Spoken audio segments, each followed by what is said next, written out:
Welcome to our channel. Today we how to authenticate with Pinecone API for vector upserts. Quick tutorial step by step clearly.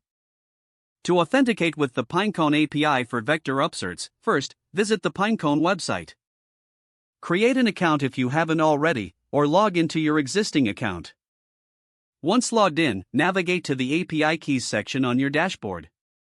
Here, you will find your API key. Copy the API key to your clipboard. Now, open your favorite code editor or IDE.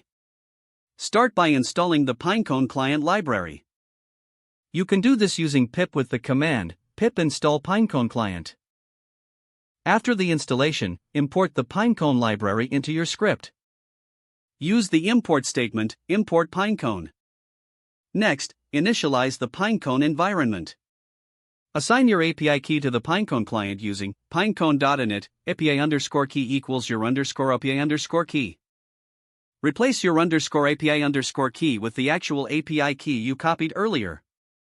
Once initialized, you can create a new index or use an existing one.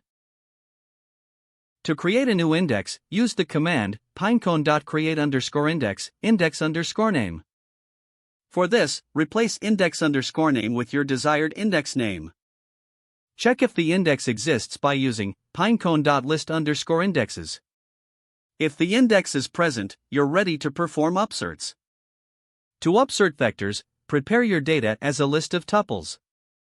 Each tuple should contain an ID and the corresponding vector. Use the command pinecone.upsert items satface ID vector to upload your vectors. Make sure to replace ID and vector with your actual data. Verify your upsert by querying the index. Use pinecone.fetch IDs satface your _IDs here to retrieve the vectors. Replace your _IDs here with the IDs you wish to fetch.